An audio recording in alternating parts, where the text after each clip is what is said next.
Welcome back, everybody, to the NAIOP Solutions Series. We're glad to be back with you after our August hiatus. My name is Sheila Vertino, and I'll be your host for today's program. Just a reminder, the Solutions Series programs are a free member benefit to NAIOP members, and they're little mini webinars that typically run less than 30 minutes. Our goal for each one of these is to provide you with some quick tips and insights on types of positive strategies, tactics to help you succeed in today's tough business environment. As always, we encourage you to drive the content. Let us know what types of topics you would like us to cover in these programs. Today's topic, by the way, is one that was suggested by a NAIOP member, so we're very thankful for that.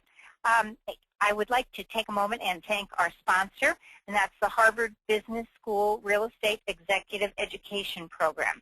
They've sponsored today's program, designed to help seasoned and emerging leaders protect their assets and manage complex projects. These programs also help participants navigate global markets and capitalize on new opportunities.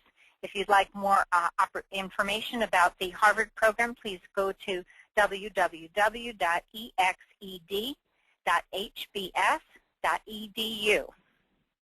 Okay, and now to our next slide. Some topics require a more in-depth discussion that we can cover in this short time frame of a solution series. For that, we have 90-minute webinars, and these are fully interactive. They let you submit questions to the presenters during the program and really get engaged. The next full webinar takes place, as you can see, on Thursday, September 30th. And during this webinar, a panel of experts will discuss appropriate definitions of sustainability and explore the differences among LEED certification and achieving standards set under the Green Globes and Energy Star programs. They'll also review the responsibilities imposed on project participants to meet stated goals in various types of commercial real estate development documents. The cost for the full webinar is $65 for NAIOP members, $95 for non-members. If you'd like to register, you just go online, as it shows there, to naiop.org/webinars. Now let's get on with our Solution Series program for today. We have with us Dana Galvin, CPSM. She's the Marketing Manager at Barton Malow. Barton Malow is a national construction services firm with 10 regional offices and annual revenue of over $1 billion. At Barton Malow, Dana is responsible for the implementation of their social media strategy, among other branding and communications activities. Now, we know that social media is a hot topic, but one that commercial real estate seems to be having a little bit of trouble wrapping its arms around. I'm sure that after you see Dana's presentation today, you'll be much more familiar with it, and I think you'll be eager to get right back to work and see if you can start to put your own social media strategy into play. So thanks, Dana, for being with us today, and welcome. Thank you, Sheila. And thank you to NAIOP for having me here today. This presentation was built for those of you out there who want to begin utilizing social media in your business activities, but you're just not quite sure where to start. There are a lot of companies out there who have hired agencies, such as advertising agencies and social media consultants, to help them build their strategy online, but not all of us have those types of resources. So what you're going to see today is kind of what we did at Barton Malow to set ourselves up with social media activities and the process that we went to and some of our results. What we're going to discuss today are the process for development and implementation, how we were able to get buy-in from our executive team, how we built our social media policy and the topics involved in that policy. We'll talk about why a social media policy is so important, developing our metrics as well as our goals for what we want to accomplish through our social media activities, launching our platform, how we trained our staff on using the platforms, and then the results that we were able to achieve. Just to give you a little bit of an idea of the timeline that was involved with launching our social media policy and plan, we began a research process in late 2008. there was 5 of us who were assigned specific sections and topics involved with social media. Most of our research was obviously done online, and we also tracked what other companies within the industry were doing. Once we got all of our findings together, we put together a report with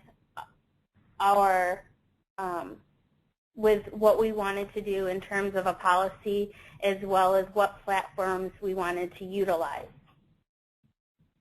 The policy was drafted by 3 individuals, and I'll talk a little bit about that in a bit, about how we drafted that policy. And then the platforms were developed in coherence with drafting that policy.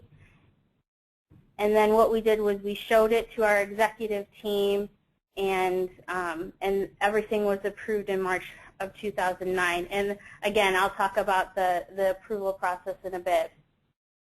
Once our policy was finalized and our platforms were launched, we began tracking our various metrics that we had set up within our platform.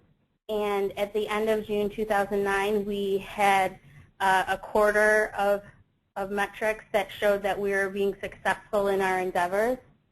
We launched training for our bloggers within the company, and bloggers is kind of a broad term, but basically our official Barton Malow bloggers are allowed to participate on all of our social media platforms on behalf of the company without approval from an executive. So they kind of have free reign at talking on behalf of the company.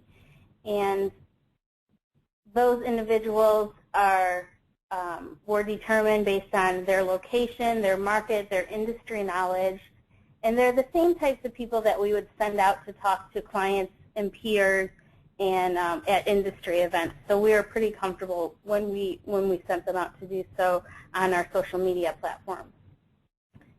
Our training process not only covered our Barton Malow bloggers, but we also went and began training our employees on just using platforms in general, so specifically LinkedIn, and I'll talk a little bit about that later as well.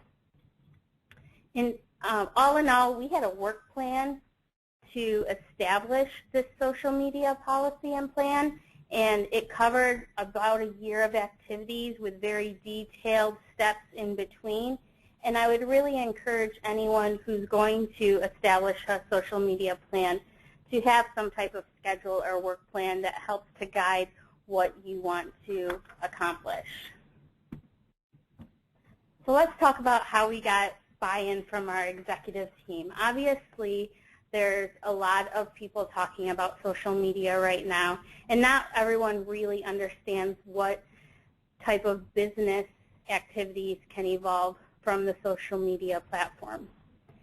Our executive team's decision, I think, was very much based on the fact that we had come very prepared with comprehensive research along with specific goals and accomplishments that we wanted to have through our social media activities.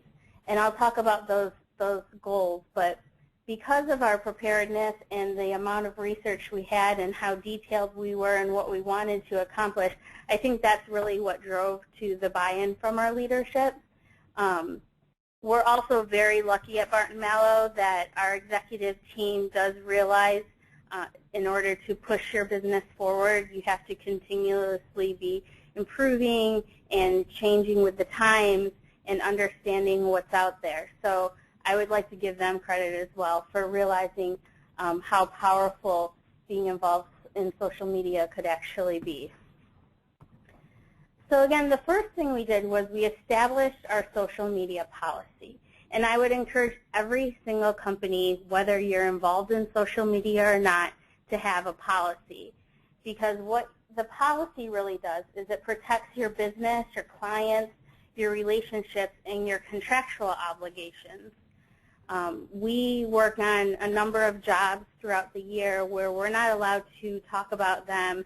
They're very confidential in nature, and even if we weren't involved in social media as a company, we would need to protect ourselves so that if a random project engineer decided they wanted to talk about that project on their Facebook page, that they know that they're not allowed to based on the social media policy. Our policy covers the following topics, which I've outlined on the slide. Company-sponsored platforms covers what our platforms are and what we intend on using them for. Our disclosure requirements covers our Barton Malow bloggers' participation on the various social media platforms and how they interact on behalf of Barton Malow Company. The non-company sanctioned outreach, again, covers personal use of social media and what an individual may or may not say about the company and the activities that the company is involved with. Media inquiries explains how we handle working with the media through the different platforms.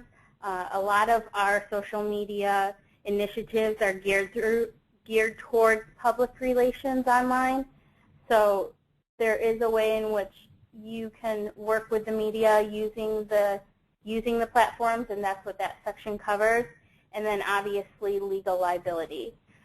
On the bottom of this slide, I've marked two websites that are social media policies online. One is Intel's and one is IBM's. We studied a number of social media policies online. There's tons of them out there on the internet, and we didn't write ours right from scratch. We took pieces and parts of other people's and kind of massaged it to make Barton Malow's social media policy. So if you are writing a policy, know that you don't have to start from scratch. You can find a lot of other policies out there and kind of use other people's ideas in building your own policy. Once we completed this social media policy, we got buy-in from our human resources department, our IT department, as well as our executive team to approve the policy, and then it was incorporated into our electronic communications policy, which I'm sure most of you have already when it comes to what your employees are allowed to do with their computer equipment, email accounts, etc. The next thing we did once our policy was done was we developed our goals and metrics for what we wanted to accomplish through these various social media platforms. The first thing that we wanted to accomplish was using the platforms as a PR and branding for PR and branding opportunities. When someone searches for Barton Malow, we wanted to be able to direct them to a host of other information besides just our homepage. So we use these platforms to communicate weekly key messages, media releases, and company news.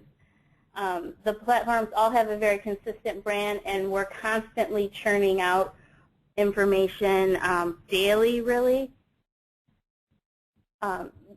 Social media, the more updates and the more activity you have going on, the better. You have to keep people engaged, and we realize that. So, you know, we continuously are updating information. In addition, we wanted to be able to generate speaking engagements and press activities based on what we were putting up online, and you'll see our results later. We are definitely able to do that. Our next big goal is recruiting. And while recruiting may not be on everyone's priority list right now, it surely will be in the next couple of years with the prediction of a very large building boom that will take place.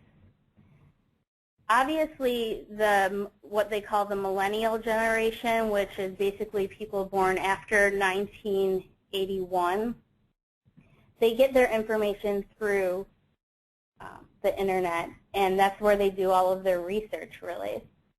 So more than ever, putting your experiences online and posting information to the internet is very important for a company, and that's what people are going to find when they do their searches online for information. We also wanted to improve our Google statistics and our referring site traffic. So the more places that have bartonmalow.com's web address on, and that's pointing back to our homepage, the better. So we have all these platforms that are talking about Barton Malow. They're all pointing back to our website. A lot of times we'll build links so that you can get the information on the social media platform, but if you click on this link, it'll take you back to our website and give you even more information. And in doing so, we have been able to increase our website hits and our overall presence on the internet. To give you some ideas of our specific metrics that we're tracking, we track the number of applications for our internship program, which is called LEAPS, and I'll show you that Facebook page later on how we did that. We're tracking the number of fans we have on Facebook, the followers on Twitter, along with who is putting us on lists on Twitter and why they are putting us on lists, what subject or category they have us under. We're tracking media inquiries, speaking engagements, and again, our Google statistics. All of our metrics are tracked quarterly and reported to upper management. So let's take a quick look at some of our platforms.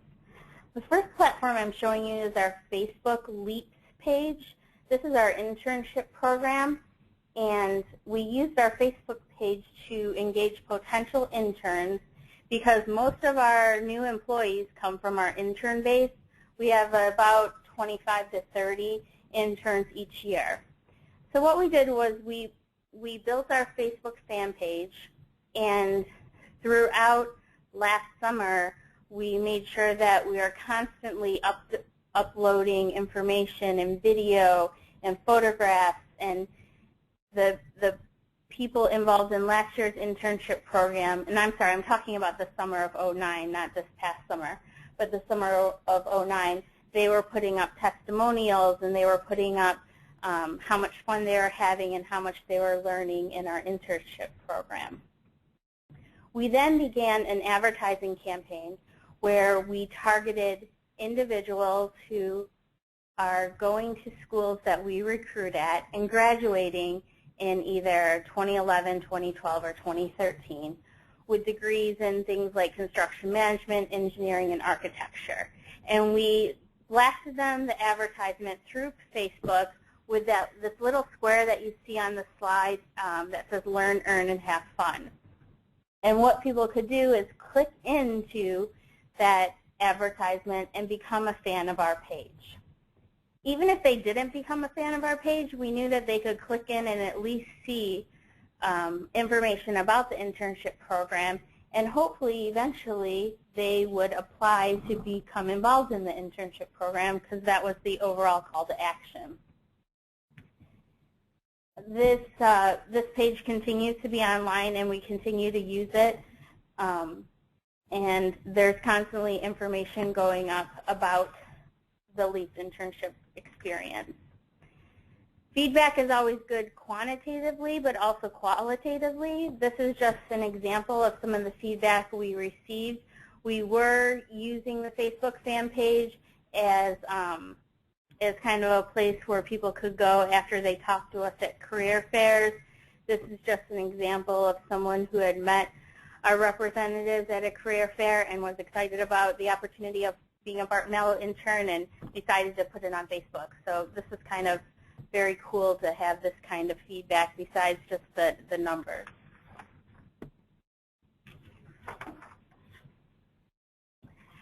Twitter for us is used primarily as a PR and branding platform. We're able to get timely news releases out and we're able to have conversations with industry leaders, editors, and other professionals within the AEC environment. The purpose of Twitter is really to be a part of the conversation, so we make a point to converse with our followers as well as other individuals online rather than just putting information out there all the time. All of our Facebook pages directly linked to our Twitter account. So the moment we do update something on Facebook, a tweet will go out so people can constantly see the activity that's going on at Barton Malow as well. On here you can see a few of the retweets that we had received at the time, and then some of the people that talked back to us. But we really think that participating in the conversation is the most important thing. At this point, we have a little over 600 followers, and it's continuously growing. We've really been able to keep a strong presence on Twitter. And our Twitter followers, we do go through them to make sure that they're real Twitter followers. You know, once in a while, Twitter can have some type of spamming activity where, you know, random followers, you all of a sudden get a bunch of them, but we make sure that we have real people following us that really want to know about our information and are going to converse with us daily. LinkedIn is really used as an individual participation type of platform. We have a company profile set up so that people can see information about Barton Malow, but we really encourage our employees to use the platform for their own personal use. We have a series of training that has been going on for a while, and it continues to go on, where we show our employees how they can use it to research and build their own professional networks online. Just a really quick story. I had a vice president who all of a sudden one day said he needed a LinkedIn profile and he needed it now. And when I asked him, you know, all of a sudden, why are you so interested in this? He said that someone was trying to find him to talk to him about a potential project, and they looked him up on LinkedIn and they looked him up on Facebook and they couldn't find him anywhere. So at that moment, he realized the power of social media and that he definitely needed to get involved with these platforms because it would benefit his career and really the work that Barton Malow could do. Our other platforms, Flickr, we use for photo streaming. The great thing is that we have an unlimited amount of space on there, so we can just fill it with pictures on the various activities and projects that we work on. We also use it to link to our other platforms so that we can link an album in Flickr to things like Facebook or Twitter. Flickr is also great if you're sharing photos between offices, and then you don't have to worry about using up too much network space or, you know, emailing things back and forth, etc. And our last platform is YouTube, which is obviously used for video upload and storage. Barton Malow does have a channel, and the types of videos that we have include testimonials, project case studies, commercials, discussions, as well as BIM presentations. The most important thing about getting viewers on your YouTube page is to make sure that you have those tags associated with your video uploads. So for instance, we have a commercial that we did for Gwinnett Stadium, which just was recently renamed Coolray Field, and the tags that we have associated with that are Barton Malow, construction, baseball, stadiums, you know, Gwinnett, Atlanta Braves. We have lots of different tags so that if someone does a search for baseball, Gwinnett Stadium will show up in their search results somewhere. So that's the way to get the most bang for the information that you put up on things like YouTube. Again, training was conducted at different levels depending on usage. Our highest level was the Barton Malow bloggers, and they were walked through the various platforms and components. They were also taught how to maximize their participation, and then we had a discussion of what the goals were and what we are measuring. So they have a full understanding of how they can be engaged online and how they can really benefit Barton Malow's participation in the social media platforms. And then our sales personnel were taught how to use social media as a networking tool, as well as using it for research, future opportunities and insight into organizations. LinkedIn has a lot of information on there that you can get about companies. You can find out what events they have coming up. You can find out who their leadership teams are. You can find out who was recently hired or who has recently left there. Now, it's not going to be completely accurate because obviously not everyone is on LinkedIn, but a lot of people are on there, and you can get a great deal of information from it, or at least figure out who you need to contact. I like to say that just because you build it, it doesn't mean that they will come when it comes to social media. You can't just build the platforms and automatically expect to get followers and fans on Facebook and people viewing your YouTube videos. You really have to build that kind of connection. So we use a lot of other mediums to drive traffic to those different platforms. We did things like putting the logos on our newsletter and on our website. We had articles written about our engagement in social media that were in different publications. We have a number of people in our organization were given the opportunity to put our addresses to our Twitter and our Facebook on their email signature. We also included the information on our postcard programs, and then we had a number of speaking engagements where we mentioned at the end, you can find more information at bartonmalow.com or follow us on Twitter at Barton Malow. So it can definitely become something that you just have to work into what you're used to talking about, and you probably already tell people to go to your website, but now you might want to tell them, hey, check us out on Facebook or follow us on Twitter, and then they can get a constant news feed of what's going on about you. A lot of our following has definitely come from word of mouth too. Just the other day, we're involved in a very large community affairs activity here in Michigan, and the organization that we're involved in asked us if we would be the ones that would tweet it out because we were the ones with all the followers. That's what they said. So I think that's really cool that we're known for having such a presence online. And then finally, measuring our results. These were our goals, our specific goals that we had set out for ourselves in 2009. And as you can see, we completed all of them, and a lot of them we just blew away. I think probably the most astounding result was we wanted to increase our leads applications by 10%, and we actually increased it by 65%, which is pretty astounding.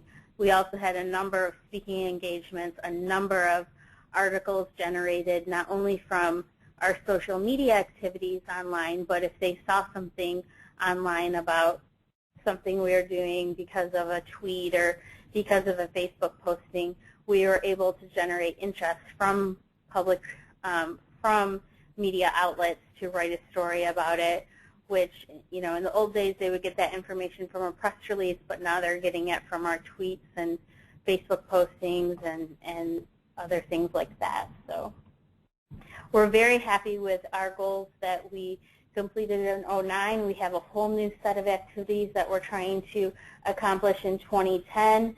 We're working on integrating with our other marketing activities such as events, community outreach, customer satisfaction, and market research. So hopefully we'll have another presentation that we can give next year on what was done in 2010 and what we were able to accomplish. If you have any questions that you would like to send to me, I would open up my email address. You can also follow me on Twitter at Galvinium, and I would love it if all of you guys followed Barton Malow on Twitter, which is just at Barton Malow. So thank you very much. Dana, what a great presentation. That's a really terrific overview of how you guys were able to figure out which social media platforms to tackle and exactly how to measure how effective you were. That's very, very interesting information, and I really thank you for sharing it with us. If people who are listening today want to hear the presentation again, it'll be available by close of business today. And as most of you know, all of our past programs are available in archive format. And you just go to the NAIOP corporate website, www.naiop.org, and you click on that large button on the front page that says Solution Series. That will take you to the list of archives. Our next Solution Series program will be on September 22nd, and we have Garrick Brown, and he is going to be talking to us about the big box dilemma. He's got a good overview of what's going on with all of the kind of abandoned big boxes across the country, and some good news, and then some question marks still to come about what's going to go into those big boxes. So maybe some ideas there for your market too. If you have topics that you want us to cover, remember when you get that little survey at the end today, go ahead and just type them in there. And if you know somebody you think would be a good presenter, like Dana was, please suggest that person by name too. And I want to thank you all for attending our program today. We here at NAIOP thought it was great, and we hope you did too. And thanks again, Dana, for your presentation. Goodbye for now.